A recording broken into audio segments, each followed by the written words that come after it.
माझ्यावर सुद्धा एक खोटी अॅट्रॉसिटी झाली होती 3-4 वर्षापूर्वी. तुम्हाला प्रकाश भाऊंनी लाईव्ह करून दाखवलं पण होतं.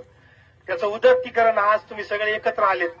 जे काळ तुम्ही सोपून दिला, ज्या अॅट्रॉसिटीचं खोटं अॅट्रॉसिटीचं उदात्तीकरण आज चाललेलं आहे, की प्रत्येकावर वेळ येणार आहे खोटी अॅट्रॉसिटी व्हायची. सगळ्यांनी जागा झालं पाहिजे. खऱ्या अॅट्रॉसिटी हे तुम्हाला बचावासाठी हत्यार दिलेलं आहे या दलित समाजाला, आणि ते त्याचं गुन्हेगारीसाठी हत्यार वापरतात. एक बुट्टा सरपंच तो सरपंच आणि तुम्ही तो गोंड्या प्री मॅचवर मुलगा आहे. मी मानतो त्याला, त्याची कमी बुद्धी आहे, त्याला भाईगिरीचं यांनी आम्हीच दाखवलं. पण या बुट्ट्याला मारा सगळे धरून, या बुट्ट्या आणि या नेत्याला पण केलं पाहिजे, कोणाला तिकीट दिले पाहिजेत. पवाराचा किडा एक, पवाराचा किडा आणि दादा वैरागर, त्याचं नाव लोकांनी घेतलं.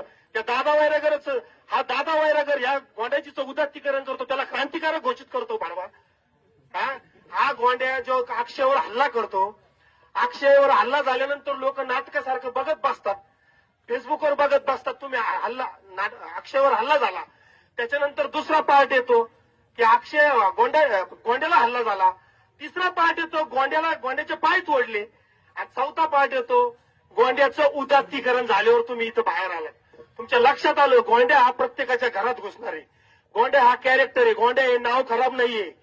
गोंड्या आपल्या समाजाचं पण नाव असू शकतं, पण हा गोंड्या यांनी घडवलेला आहे. या घडवणाऱ्यांचे टंगडे हल्ले पाहिजेत. गोंड्याला कुणी ताकद दिली या माधुरचोतांना हल्लं पाहिजे. इथं माझी आई बहीण एक जण म्हणतो इथं भीमा कोरेगाव करायचं. अरे मला त्याला काही तलवार नवी आहे का? अरे तलवार ग्रेट केलेली आहे. या जगात पुतळे आहेत आमच्या महाराजांचे. अरे बाबासाहेबांना आम्ही मानतो, कायदा मानणारे आमची जात आहे. आम्ही कायदा मानतो म्हणून हा कायदा जिवंत आहे. एवढ्या समाजाने जर कायदा ठेवला नाही तर पोलीस प्रशासन सुद्धा काही करू शकत नाही, पोलीस सुद्धा राहू शकत नाही का? आणि म्हणून मी एकच सांगतो, गोंड्या हा कॅरेक्टर आहे. हा मेन मुळाशी घाव घालावा लागणार आहे. या पवाराच्या किड्यांनी माझ्या फॅमिलीला किती त्रास झालाय मला माहितीये. ज्यांची मुलं आज अडकलेली आहेत खोट्या अॅट्रॉसिटीत, त्या लोकांना मला माहितीये काय अडचण आहे. 3-3 महिने त्यांना भोगावं लागणार आहेत. आज आपला मोर्चा त्यांची जामीन करू शकत नाही. हे वाईट आहे. कायदा आहे, शेवटी कायद्याला आपल्याला मानावं लागणार आहे. जजच्या समोर, कोर्टाच्या समोर आपल्याला जाता येणार नाहीये. आपली बाजू आपल्याला प्रकृतीने मांडावं लागणार आहे. आणि म्हणून सर्वांनी त्या 11 जणांना कुटुंबाला साथ दिली पाहिजे. माझा पुतण्या अक्षय, त्याचे आई वडील थोडे मंदबुद्धीचे आहेत. आज त्या कुटुंबावर काय वेळ आलेली, त्याला तुम्ही भाडव्यांना गुन्हेगार म्हणून राहिलेत.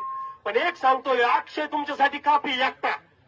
लांड येत आहेच, पण अक्षय एकटा काफी भाडव्यांना, त्याला पण आई बाप नाहीये.